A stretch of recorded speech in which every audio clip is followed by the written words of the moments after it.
Des années que je traquais cette affaire. Des nuits à analyser chaque plan, chaque mouvement, chaque silence. Chaque indice, chaque détail, je devais tout analyser.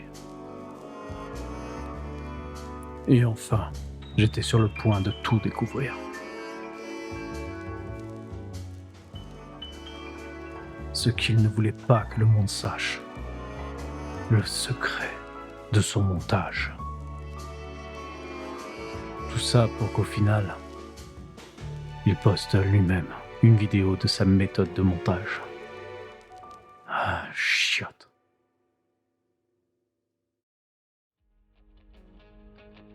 Salut YouTube, bienvenue sur ce nouvel épisode de l'atelier. Aujourd'hui, on va monter ensemble une vidéo pour l'un de mes clients. C'est une vidéo corporate, donc c'est le Bobo à Garéoul qui fait cave à vin, fromagerie, charcuterie, enfin ils font plein de choses. C'est vraiment super, on mange très très bien. En plus, ils sont très gentils. J'ai filmé les 1 an du Bobo, donc ils ont fait une petite fête vraiment sympa et j'ai des plans vraiment top. Donc je suis très content de ce que j'ai filmé déjà.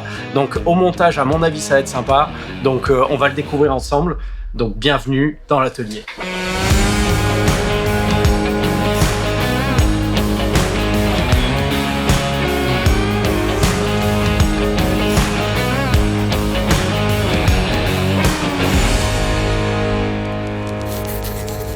Alors pour commencer, je transcode tous mes fichiers, donc les fichiers qui ont été tournés en C-Log 3, le logiciel va un petit peu galérer entre guillemets à le lire. Donc ce que je fais à ce moment-là, c'est que je les transcode. Alors j'utilise le logiciel Shutter Encoder, qui est un logiciel, je trouve, ma foi pas mal. DaVinci Resolve le propose aussi. Mais généralement, c'est vrai que je passe par là par habitude. C'est simple, c'est efficace. Donc là, en fait, voilà, on a tout un tas de codecs utilisables. Je le fais pas pour tous les types de fichiers, mais là, dans ce cas précis, ça m'arrange parce que j'ai besoin que ça soit rapide, fluide. Ça reste du corpo, faut que je gagne du temps. Autant sur un court-métrage, c'est autre chose. Généralement, je les transcode pas ou d'une autre façon avec des proxys, tout ça. Mais là, voilà. Là, on passe déjà. Ça, c'est la première étape qui va prendre un petit peu de temps. J'ai cherché donc une musique qui me plaisait. Alors, je suis passé par Motion Array, que vous connaissez certainement. Alors, il y a aucune sponsorisation ou quoi que ce soit, hein. Motion Array, c'est un site que je trouve vraiment cool. Array, il y a vraiment plein de choses. C'est juste fou tout ce qu'ils proposent pour un budget raisonnable. Il y a des presets, des LUTs, il y a du footage, du graphique. C'est vraiment cool. Ils ont même mis un truc de voice-over, donc c'est pas mal. Surtout les musiques, moi je m'en sers beaucoup. Les musiques, il y a des musiques de qualité, il y en a un peu moins, bah, c'est comme tout, hein. Je vous conseille une banque de sons comme ça. Il y en a plein, mais Motion Array, moi j'aime bien. Hop, ah ça c'est pas mal ça. Tac. Ça c'est pas mal, donc voilà, en fait là je vais commencer par fouiner un peu pour avoir mes clips, je vais chercher ce que j'aime, et surtout je vais m'adapter par rapport à la musique.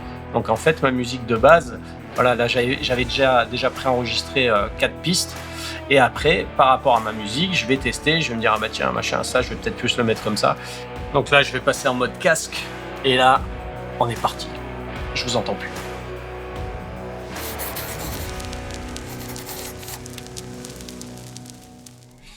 Donc voilà un petit peu le montage terminé à 80%, on va dire 90%. Donc voilà, c'est tout un enchaînement de plans. Alors ici, en fait, on a le texte.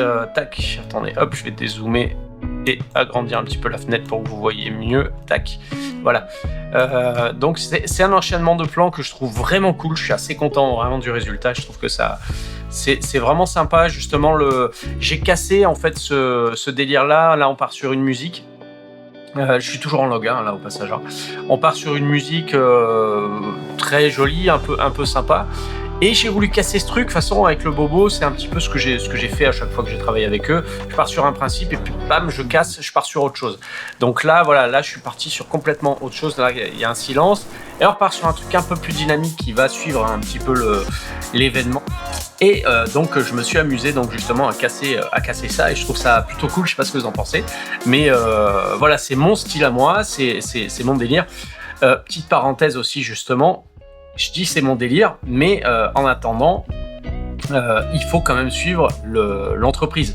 Moi là, si je m'écoute, je mets des tonnes de cuts, ça va hyper vite, mais on est obligé de suivre un petit peu l'identité de l'entreprise, on est obligé de suivre son univers, on est obligé de suivre ce qu'elle veut transmettre. C'est ça le corporate aussi, hein. Faut comprendre son client, comprendre sa musique, j'ai envie de dire, parce qu'il a une façon de parler, de se comporter, et ça, moi j'essaie de le retransmettre en vidéo, donc c'est pour ça que chacun de mes clients, il n'a pas du tout les mêmes vidéos. En fait, je m'adapte toujours par rapport au contenu, ce qu'il cherche aussi à offrir, mais aussi à la personnalité. Donc, c'est très important de bien connaître ses clients. Alors, des fois, on n'a pas le choix. Hein. Des fois, on arrive et puis on doit faire.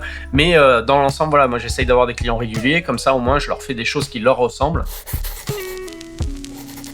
Je vais prendre un petit peu de temps à rajouter les effets que j'ai en tête, donc j'ai envie de rajouter un petit peu des choses qui vont rendre la vidéo dynamique avec l'aide de transition et de choses comme ça. Je vais pas trop charger parce que quand j'ai commencé les vidéos, j'en mettais vraiment beaucoup, c'était toujours les mêmes et j'ai changé là-dessus, donc c'est bien, hein. Se tromper, c'est la meilleure façon d'évoluer. Donc sur ça, je suis content parce que mes vidéos de l'époque, même si je les trouve plutôt pas mal quand même, mes premières, je fais pas exactement la même chose aujourd'hui, même si j'avais déjà à ma patte mon délire déjà tout de suite. Là, je vais foutre une transition que je vais créer de A à Z et je vais faire sortir Pierre d'abord du cadre, en fait, comme j'ai fait sur leur vidéo du brunch. En fait, il va apparaître au centre du cadre. Donc du coup, je vais refaire la même chose, hein, de toute façon, ça reste dans leur univers et dans le style de vidéo que j'ai fait. Donc voilà, on se retrouve juste après les FX. Un petit coup de colo, et puis après, je vous montrerai le résultat final. C'est parti. Ok, donc là, pour moi, ma vidéo, elle est correcte. Donc là, en fait, je vais travailler sur le son. Alors... Là, déjà, pour commencer, mes prises micro. Donc là, en fait, ma première piste, ça va être l'ambiance. Ça va être ambiance, tac, tac. Alors, Pierre, déjà, c'est enregistré sur du mono. Donc là, on passe sur un seul canal au lieu de deux. Et ensuite, je vais rajouter une track mono. Ça sera le chef Eric, tac. Et je vais encore ajouter une track. Ça sera... le sommelier Romain. Tac, impeccable. Et franchement, je suis super content parce qu'il y avait un bordel à côté. J'ai un système qui permet de couper le son ambiant. Mais des fois, il fait une voix métallique dégueulasse. Là, je me suis dit, je l'aimais pas, tant pis, je travaillerai derrière. Aujourd'hui, c'est l'anniversaire du Bobo et pour cette nouvelle année, on a pas mal de choses à vous annoncer. C'est propre. Franchement, c'est propre. Là, alors ça, ce plan-là, j'ai pas de son de feu. Parce que là, en fait, ma cam, là, j'ai enregistré en 100 images par seconde. Elle coupe le son. Tout simplement, la cadence rapide, elle coupe le son. Donc ça sera du faux bruit de feu. Là, ça, c'est pareil. Normalement, je dois avoir le vrai son de ça. Donc, je l'ai coupé. J'étais chaud. Moi, j'étais un vrai foufou. Alors là, c'est pareil. Là, j'aurais pas le son du feu et c'est pour ça que je l'avais viré parce que au final, là, j'étais au 85. Donc au 85, ton micro est trop loin et là, t'as pas de. Donc ça, pareil, on va le rajouter en post. C'est quoi ce truc-là? Pas du tout. Attendez, non, j'en veux pas. Non, mais voilà, n'insistez pas. Ça commence à pas être dégueu. On va faire un petit tour dans Fairlight parce que du coup, j'ai quelques modifs à faire au niveau des voix, notamment. Tac. Tac, alors, en fait, là, ce que je vais faire, c'est que je vais isoler une partie pour pouvoir bien analyser son timbre de voix et les sons dégueulasses. Ce que je suis en train de faire sur la fréquence 3 et au final je vais enlever tout ce qui est son un peu pas terrible. Là je fais quelque chose de global, je purifie un petit peu, j'essaie d'enlever le grain, d'avoir une voix intelligible, mais on n'est pas du tout du niveau d'un ingénieur du son, qu'on soit bien d'accord. Et là, de toute façon, je suis pas bon au niveau des réglages, tout ça. Là pour l'instant, c'est juste un premier jet, c'est pour calibrer de manière à avoir un son plus propre et cohérent par rapport aux normes. Parce que ça aussi, il y a des normes de son. On peut pas juste se dire à l'oreille, ah ben ça va, c'est bien. Il y a des paramètres qui disent, est-ce qu'on a une dynamique de son? Est-ce que c'est trop fort, pas assez? Il y a des paramètres que... Un gars qui commence comme moi il n'y a pas si longtemps, je comprenais rien. Maintenant, je commence à y comprendre quelque chose. Je me forme. Comme tout, il faut se former de toute façon. Apprendre des nouvelles choses et se former. Donc là, ça y est, j'ai fait le principal, donc je suis super content du rendu. Je trouve que en fait, c'est ce que j'avais en tête quand j'ai filmé. Et ça, c'est vraiment cool quand t'es tout seul à filmer, c'est que du coup, tu fais ton truc, tu filmes et dans ta tête, t'as déjà le montage qui est en train de se faire doucement. Donc c'est précisément ce que j'avais en tête. Donc je suis très très content. Maintenant, je vais passer à l'étape la plus sympa que j'adore, c'est la colorimétrie. Donc on se rend dans la page Colors et c'est là où en fait on va finir le travail. Donc d'une part je kiffe parce que je sais que c'est la fin de mon travail et que généralement ça me plaît, et en plus c'est là où je vais m'amuser à encore plus donner de la chaleur à mon travail, vraiment au montage.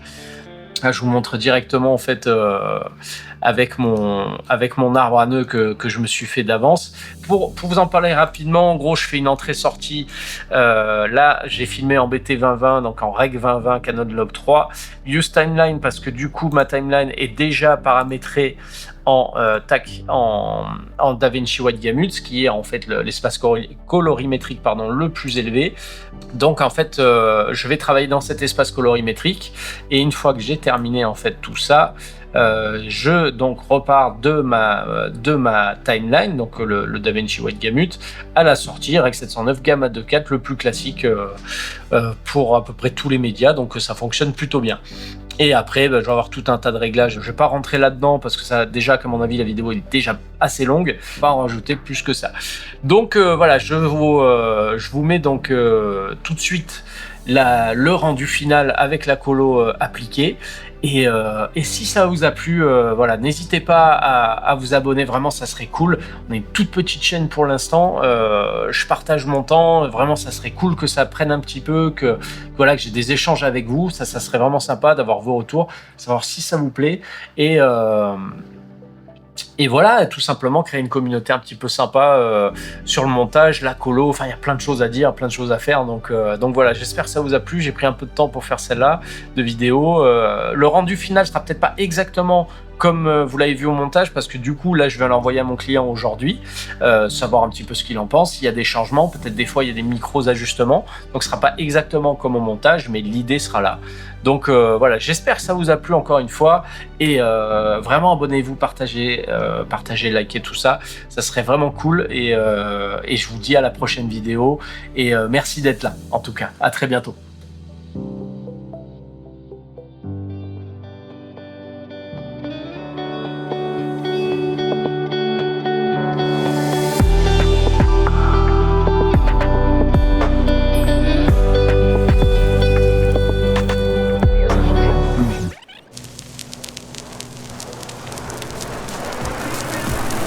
Bonsoir à tous, et oui ça y est, c'est les 1 an du Bobo. Le Bobo fête sa première bougie, son premier anniversaire aujourd'hui. Et pour fêter ça ce soir, on fait la fête avec DJ Fafa. Sous le thème de la soirée blanche, grillade animée par le chef avec du poisson, de la viande. Merci de nous avoir suivis pendant ces 1 an. Ce soir, c'est l'anniversaire du Bobo et pour fêter ça dignement, on a décidé de faire ce qu'on savait faire le mieux, de la musique et des grillades.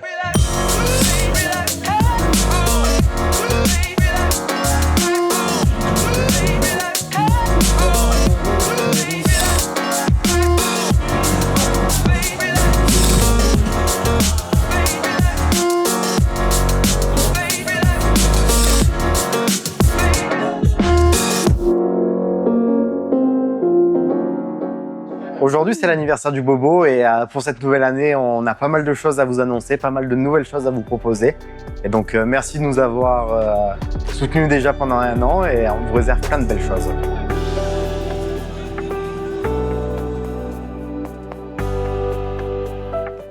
Ce petit message pour vous remercier du fond du cœur et très chaleureusement, et toute l'équipe se joint à moi pour vous passer ce message. Merci, merci d'avoir contribué et à faire en sorte que ce rêve devienne réalité aujourd'hui.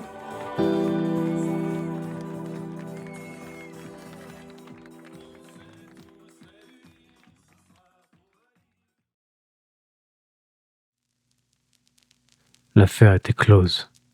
Des années de filature et des nuits sans sommeil, pour rien. J'aurais mieux fait d'apprendre le tricot, moi.